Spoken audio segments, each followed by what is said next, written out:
Twilight Sparkle versus Monica!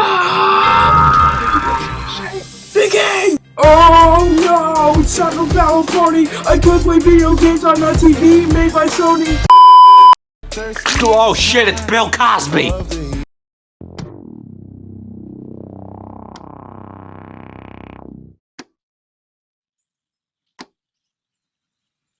Alright, at this point, it's kinda heavily agreed that Cartoon Network kinda fucking sucks nowadays, and there's always those people that are like, oh, Cartoon Network fucking sucks nowadays, it was so much better in the 90s and 2000s, and yeah, I kind of agree with that, but believe it or not, there was a time from about 2010 to 2016 or so, where Cartoon Network was actually good again. Yeah, sure, now and again, there was an annoying orange, and Teen Titans Go was still a fucking thing. But we just got tons of great shows from this era overall, and I would not say Cartoon Network died after the 2000s. Wait a second. No, not you. Fuck you, get out of here. However, the show often credited to this large resurgence in quality content within this era, hell, arguably saving Cartoon Network entirely, is Regular Show. Hell, some may even consider it the greatest Cartoon Network show ever made. However, does it live up to any of those titles? Oh, hell fucking yes it does. Now, Regular Show was a series I discovered very early within its lifespan. If not the beginning, I'm not exactly sure. It's possible I might have seen the pilot debut, you know, without even realizing it. But after I first discovered the series, I was instantly hooked because I was just amazed by the absurdness without even realizing it. Like, within my early viewings of the show, I was like, what the fuck are these characters? A bird, a raccoon, a yeti, a guy with a big head, a gumball machine, a ghost, a green thing, what the fuck?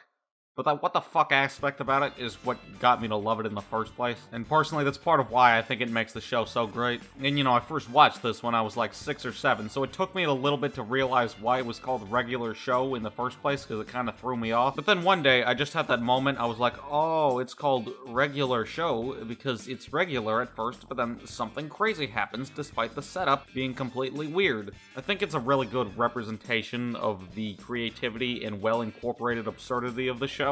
Like, the main lineup is so diverse in its characters. The show manages to be, like, creative and weird to the point where it's not disgusting, especially compared to some of the other late 2000s, early 2010s Cartoon Network shows. Like, The Problem Solver, Jesus fuck, this show's giving me a seizure. Yes, this is the animation style. Or, like, Secret Mountain Fort Awesome, which were on around the same time, and, like, let's look at these characters from Cameron Boyce, the show.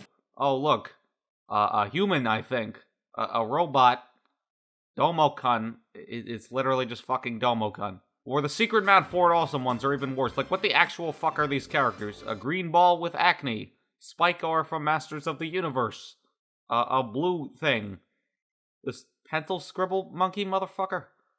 A giant muscular asshole. Like, this is just weird to the point where it's disgusting. And sure, you may be able to admire said disgustingness. Like, I think another Adult Swim show from around the same era, King Star King, which is just absolutely fucking disgusting. But, like, at least with that, even if it is disgusting, I can at least admire the creativity and what makes it so disgusting in the first place. Like, even if it does want to make you throw up, you can at least, like, admire the creativity behind it. But Regular Show, I feel like, is just the right level of explicit, because, like, the restrictions from the network obviously prevent it from being too disgusting. So obviously, yeah, it's still a kid's show, but you can kind of look at it where it's something that could work without such aspects, and it still manages to work in its own right. Like, any of the scenes where they drink soda or eat wings, like, it's so obvious it's just beer, but the fact that they didn't make it beer allows a much wider age range of people to watch it. You know, as a kid, I kind of picked up this obviously wasn't the most kid-appropriate thing, and I felt slightly more mature for being able to watch it. And, like, this is mainly because Cartoon Network used to be more open to adult-oriented content around the time that Regular Show came out. Like, don't get me wrong, they can never get away with this now, and the show does become progressively less adult as it goes on. This is how they were able to get shit like 16 on the network, which only aired on Cartoon Network for seasons 3 and 4, and Nickelodeon on the first 2. You know, there was minor cursing and innuendos and shit, but the most notorious example would probably be Total Drama Karen Took the Kid, which is still a thing, by the way, but it's a baby spinoff, and also the main show is being resurrected. But like, the first season or so of Total Drama was full of shit that they would never get away with now.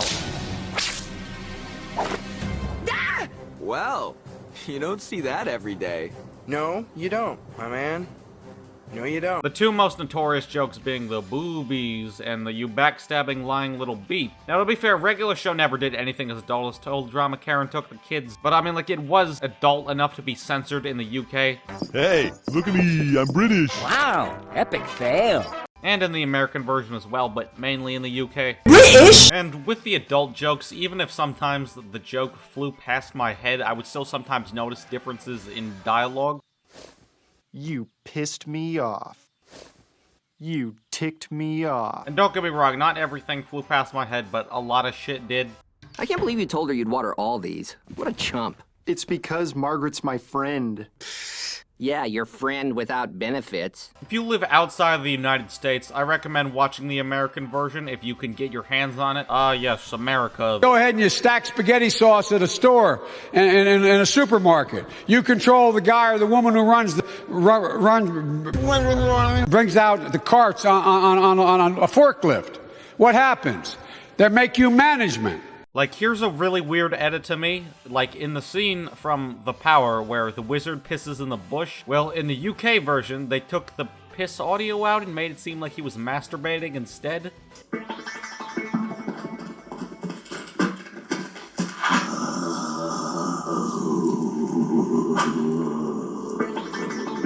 What the fuck? You unintentionally made it worse. There's a good series by Unreal Raccoon that showcases all the regional differences. I'll leave a link to the description below. But whether it was the adult jokes or just not, the show universally agreed to be fucking hilarious. Most of the humor is taken from situational absurdity and dialogue within the argument humor. The argument humor in itself is hilarious. Turd! You're a turd! No, you're a turd! You're the turd! You're... No! Mordecai, Rigby, stop!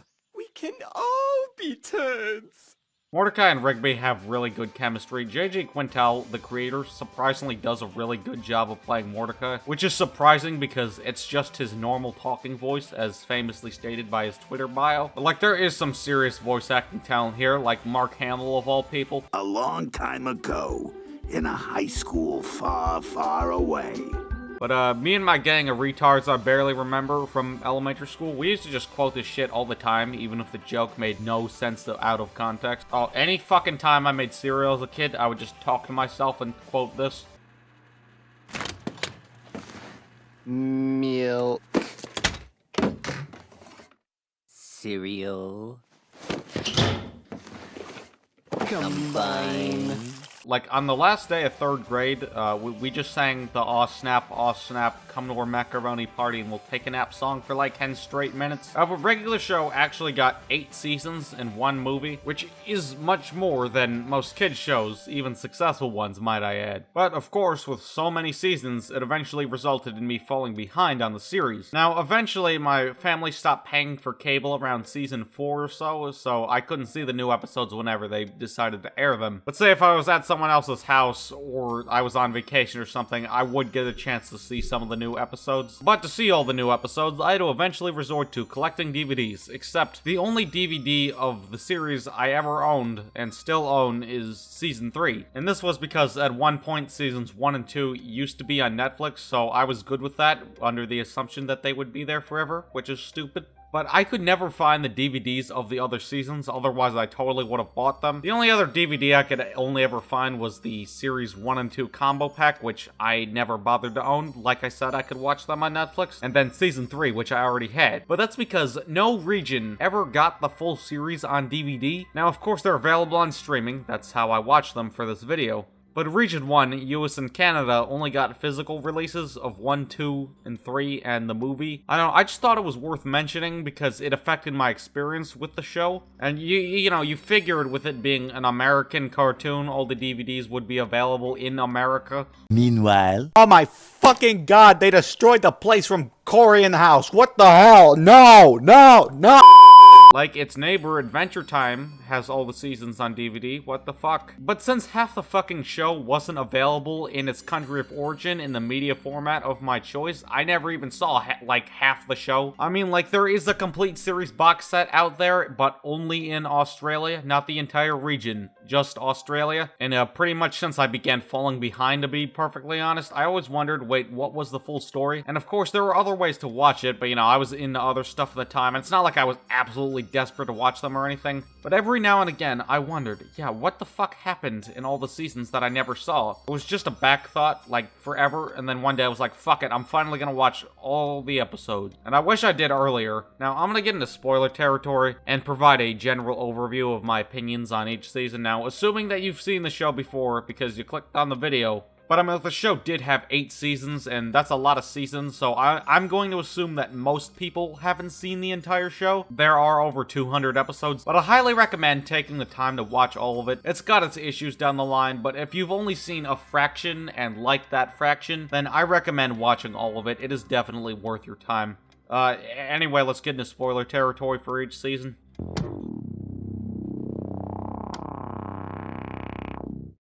Alright, season 1 fucking rules. I think every episode, while not all of the greatest episodes necessarily, are funny and memorable in their own right. Now, like most shows, it is a little weird coming back to the first episode, especially because it's a comedy. Like, Pops is portrayed as like this weird guy that no one likes at all. And they kind of establish that Mordecai and Rigby, they just kind of hate Muscle Man too. Benson is still pissed all the time, but nowhere near as easily angered as he is in the later seasons, which made his character so memorable. High Five Ghost didn't really do anything about the entire season, and Mordecai and Rigby are much less destructive than they are in the later seasons. I mean, like, the first episode of the entire show literally focuses on how they break a thing and they're trying to fix it, but later in the show, they're just breaking things for no reason, all willy-nilly. I'm like, prior to my rewatch of the first episode, The Power, aka the first episode, was my favorite episode, and I still think, even if it's weirded out of place, it is still one of the best episodes. And I do kind of strangely prefer the rougher animation in the early seasons, and of course, the edgy humor is on point, but I just do like the rougher animation. I kind of wish they kept this art direction, to be honest, but this season is just fucking classic all around.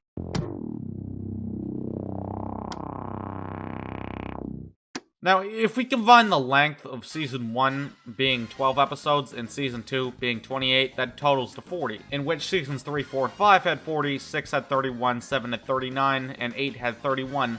So that's basically 40 episodes per season, and hell, it's probably why Seasons 1 and 2 were sold together, and that's a pretty equal value. And to be honest, Season 2 just kind of feels like Season 1 Part 2, but I think Season 2 overall shares the positives and the negatives of the first season, and at the end of the day, I do think it is better than Season 1, mainly because there's just more episodes, but most of these episodes are great, and just fucking classic all around.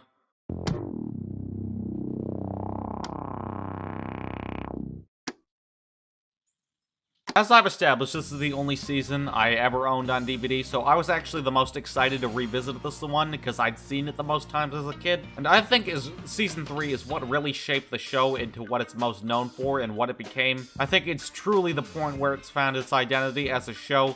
I mean, like, fuck, I don't think there's a single bad episode in Season 3. It's not my favorite season, but it easily has the largest quantity of good episodes. And this is where the show truly started to focus more on the entire Parks squad. I mean, like, we get to see more of other characters' life outside of work, which I think is interesting to see. The season also introduced the Terror Tales from the Parks series, which I just gotta say, I'm not the biggest fan of these episodes. They're not abysmal or anything, it's just basically Treehouse of Horror, but with the regular show characters. But the entire point of the Treehouse of Horror episodes is that they can just do whatever the fuck they want. They just drop all logic and restrictions of the world because it's fictional and non-canon. Except it kind of works much better in The Simpsons because The Simpsons is much more realistic, even if it is a satire of everyday life, and regular show really kind of isn't. He's right! Individually we are weak, like a single twig!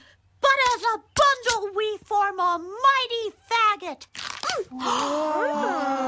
And you know, it takes place in a world where it's just weird as fuck constantly. I don't know, these Halloween episodes just really aren't the most interesting to me. These just kind of feel like things that could happen on a weekly basis in reality of the show. I'm like, they really aren't that different from the normal show. I don't think we needed them annually from Season 3 to 8 having 2 of them. However, there are good segments throughout, and despite me not being a huge fan of the Halloween series of episodes overall, the one in Season 3 is great. It's one of my favorite episodes of the show. And like this season, while not necessarily the best, I think it has the largest quantity of good episodes, the good episodes being all of them, and it is overall a really nostalgic season.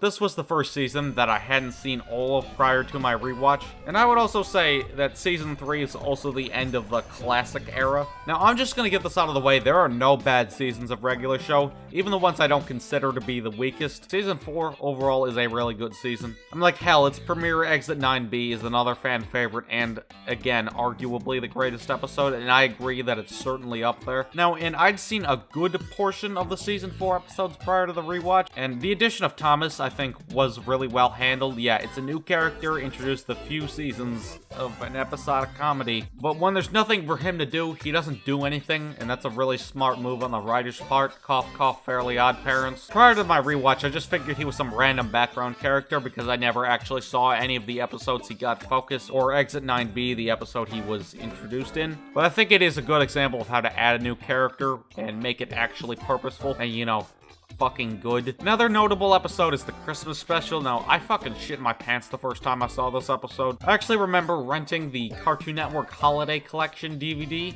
multiple times from my local ghetto shithole Ohio library, which was a compilation that featured the Christmas specials for Adventure Time, regular show, Gumball, and for some reason an episode of Clarence and the stupid fucking Steven Universe pancake filler episode. But overall, yeah, I really like this season. Solid overall.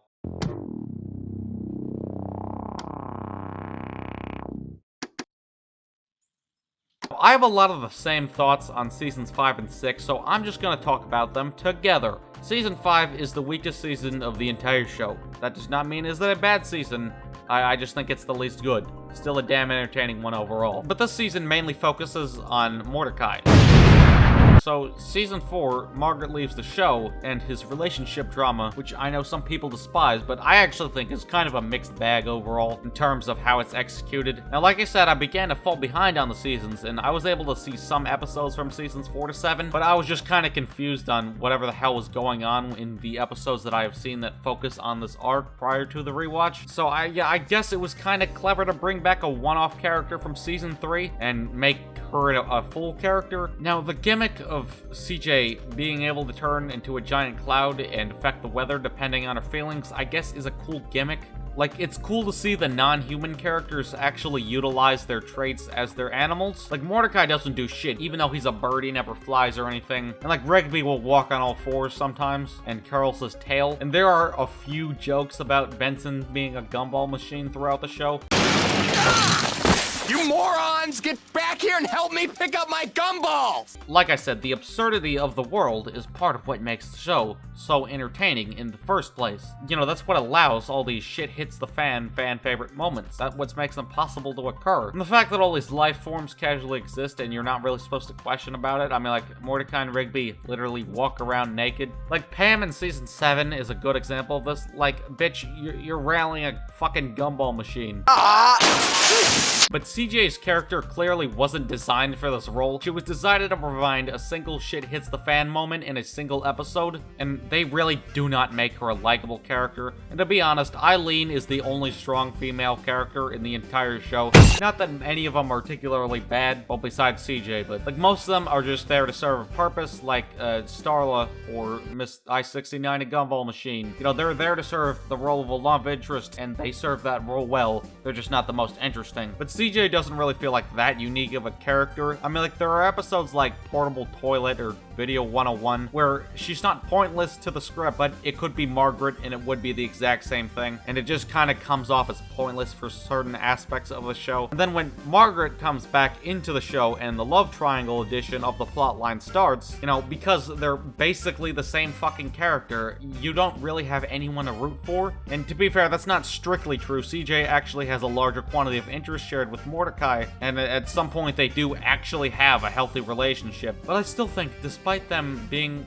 basically the same character, Margaret doesn't really make that many just fucking stupid and unreasonable decisions. Like in the 1000th Shopper Flight episode, where CJ literally almost kills Mordecai, Margaret, and her parents. Like, what the fuck? Now, I will give the writers some credit for directly acknowledging that her actions are wrong, but they really just do not do anything to expand her flaws as a character. And I think that's one of the best aspects of the show, addressing flaws in the characters.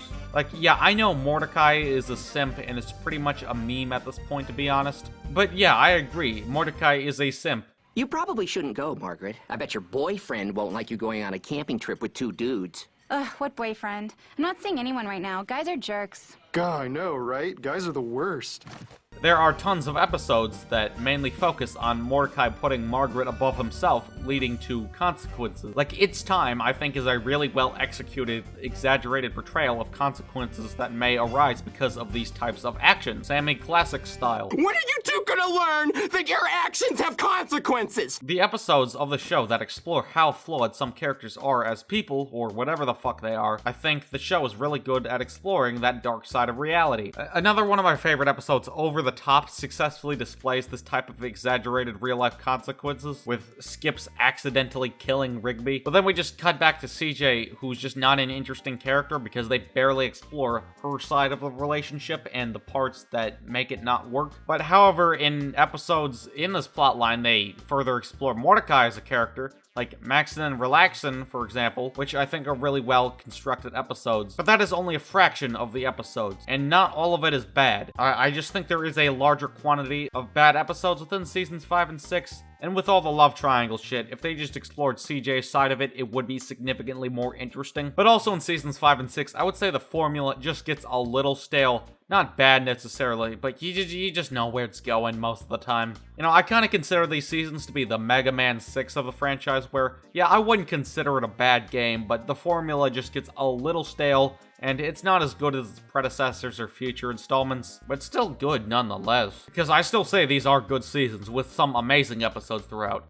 Skip's story is another fan favorite episode, and rightfully so, and it's so obviously established that he's seen some shit, and it's finally cool to see what shit he saw. Finishing Thomas's arc was really well done and didn't really feel that rushed. The Thanksgiving special is also great. I love the fact that Donald Trump is literally the villain, like that's fucking hilarious. Regular show has so many just creative and great one-off villains, and then just fucking Donald Trump. The people of India are going crazy that President Obama was constantly chewing gum. And then on top of that, he took it out of his mouth, put it back. You can't do it. It's disgusting. Like, that just makes so much sense for some reason. I can't even explain why. And it's also kind of ironic considering one of the characters consistently says you're fired. And the fact that Cartoon Network is a very left-leaning network nowadays, I will not be surprised if this episode gets blacklisted in the future. Like, look at the crap on their Instagram. Oh yay, confirming that Darwin is black. That's fine until you realize that there's an episode where Richard bought him. Hey, when we're older, let's get married. Ha! You can't get married. Why not? Black people can't marry white people. Hey now. It's Garnet from Steven Universe. Kids, don't be racist.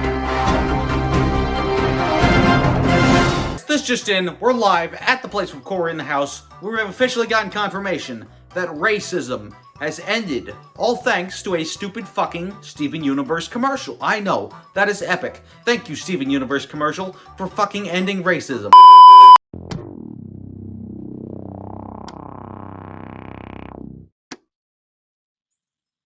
And to be perfectly honest, I was only expecting the series to get worse from here, but nope, I was pleasantly surprised. Season 7 is a huge improvement over the previous seasons. Now, for one thing, I think it's far more normal, dare I say regular, in the situations that the episodes consist of, and it does rely a lot less on the shit hits the fan formula. I mean, like, it's still there, but it's utilized a lot less frequently and faithfully, and it's less obvious when it does happen, so it kind of really doesn't even feel like the same show anymore, which is obviously gonna turn people off. I mean, like, it still pretty much has everything else that makes the show great in its own right, but I think successfully manages to pull off the episodic format, and in this case, I actually really like the direction. I mean, like, you kind of want it to go back to normal, and then you remember that seasons 5 and 6 exist, which the formula got really stale throughout in. My biggest issue with season 5 and 6 is that they are just repetitive as hell. And like I said, it's gonna throw some people off, but yeah, even if you dislike this season, at this point, there were over 190 episodes, so they kinda had to do something different. Like, even if you don't like the new South Park episodes, which are very debatably good, you gotta give them credit for not regurgitating the same shit for decades like its neighbors Family Guy and The Simpsons. But actually, springing up up South Park again, I feel like this is what South Park Season 20 should have been. This season mainly focuses on multiple story arcs, of mainly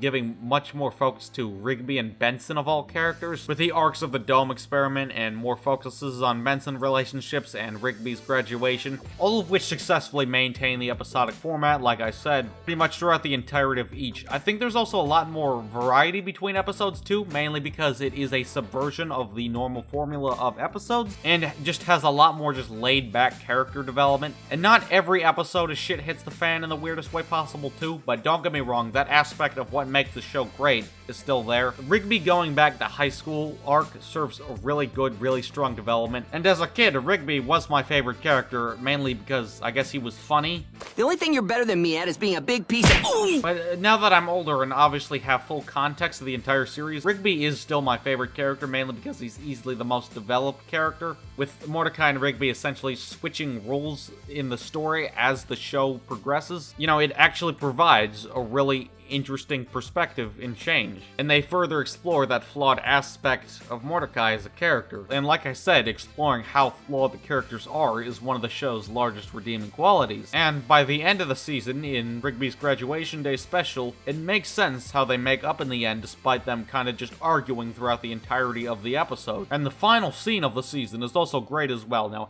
having minor knowledge about the next season, I knew where it was going, but the ending of Season 7 is a really genuinely intense moment too, which sets up Season 8. But before Season 8, we just gotta talk about one more thing.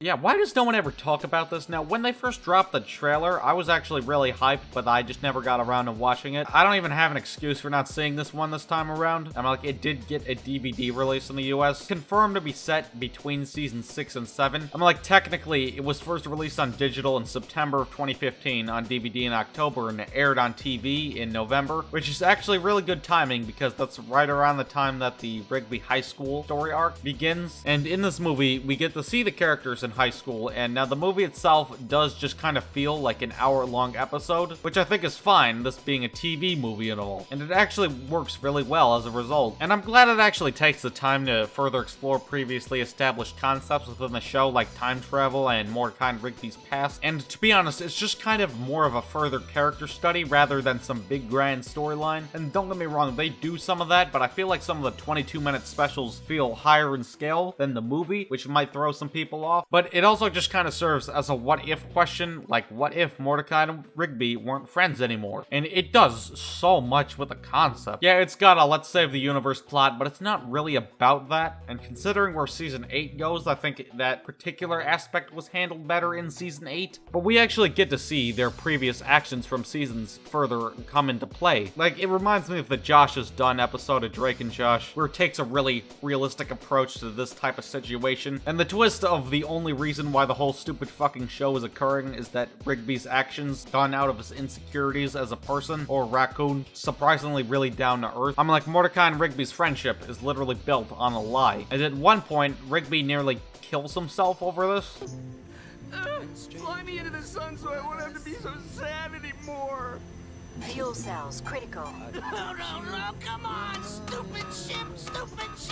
And it makes sense how they make up in the end. And if there is fan service in this movie, but it was minimal and subtle, and I think it was only done if it was served purpose in the story. Father Time's cameo was great. It was cool to see him essentially do the same scene as his original appearance, but with Rigby. And Mr. Ross was a really cool antagonist. I kind of wish the other members of the park had to do just a little more to do. They weren't pointless, and they weren't neglected either. But overall, it does kind of suck how overlooked this movie is. I wouldn't consider it a flop. I mean, like, it got 2 million viewers on its premiere, and was even got a limited release in theaters, which is actually pretty cool. Like, I wouldn't consider it a masterpiece or anything. It's still a really solid movie. It's not one of my favorite movies of all time, considering it's based on a pre-existing animated TV series like the original SpongeBob or the South Park movie, which I do consider to be 2 of my favorite movies, but this I wouldn't say is. So yeah, it's not a masterpiece or anything, but I definitely do think it deserves more attention and does some things really well.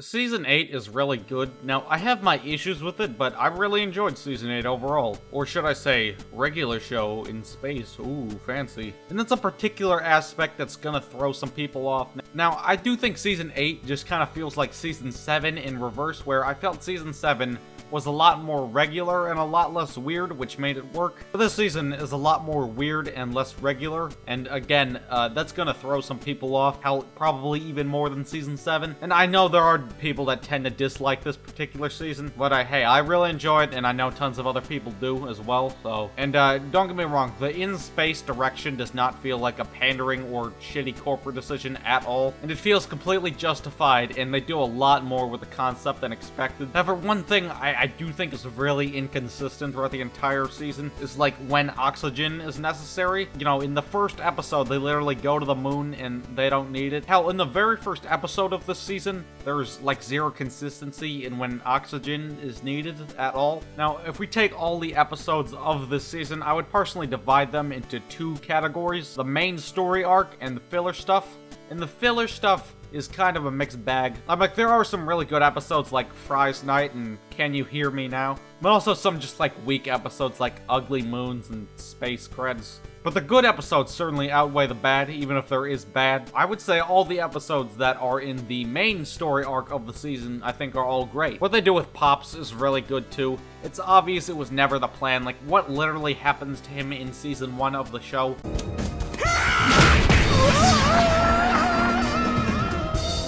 But it's still cool nonetheless, and they actually do something interesting with the Chosen One concept for once, or Anti-Pops, or Malum Krampus is really cool to see a reoccurring villain in the series for once, since pretty much almost all the villains are one-off, or sometimes they come back, but for the most part just one-off villains. And it's actually cool to see a main villain for a story arc. Now, you gotta give them credit for calling him Anti-Pops instead of making the same mistake that the Fairly Odd Parents did.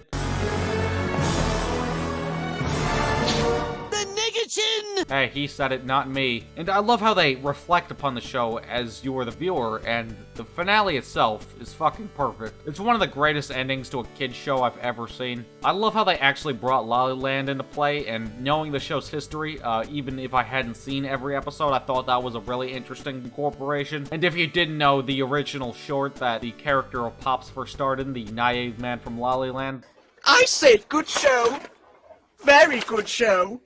You know, that was his home planet. So it's actually cool to see him go from the main planet. You know, I always like it when shows reincorporate their predecessors in the final product, like the South Park Season 4 Christmas special, where you actually get to see the characters make the shorts that precurse the show. But they actually do a really good job of symbolizing that the world of regular show and the show itself is ending. I love how they slowly deteriorate the animation, which is cool because, you know, it kind of reminds me of the Futurama finale, the second one, in which the series ends with Farnsworth inviting Fry and Leela to redo everything over, which only encourages the viewer to rewatch the series. And the action in the finale is really good too. I'm like, usually on the show, it's always on point, and the way that they call back to the first episode I think is really clever, and Pop's death is a really emotional moment. It didn't feel like a cheap tactic to make the episode memorable. And rewatching the series, I did know that he died in the end, and, you know, mainly because the scene of his death popped up in my YouTube recommendations a couple days after the finale aired. But witnessing it for the first time with full context, like I said, I think is really sad. And it's a real death, it doesn't pussy out either, which isn't too surprising considering regular show is much more adult than more kid shows.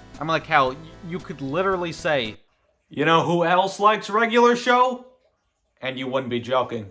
But I'm glad the death was real, and the ending scene afterward is just fucking amazing. It's really cliche, but if you think about it, regular show is a specific time about mainly Mordecai and Rigby's life. So it makes sense, like, that normal people, they move on with their lives. To be honest, this cliche as fuck ending was probably the best option for the show to go out on. I love how they have Mordecai hook up with some random nobody that we never even get a line of dialogue from. Like, that's good development. It shows that he's just moved on from this part of his life, since he's no longer with Margaret or CJ. And I do know there's a comic series that picks up after the finale, which I haven't read, but people really seem to like, so that's pretty cool. Man, I can't believe it's been 25 years. Yeah, I wish Pops could have been here to see this. Well, if it wasn't for him, we wouldn't have this. Yeah. Hey, do you think those old video games are still in the shed? Yeah, we should check it out for old Cart's sake. Whoa! I can't believe we used to do that.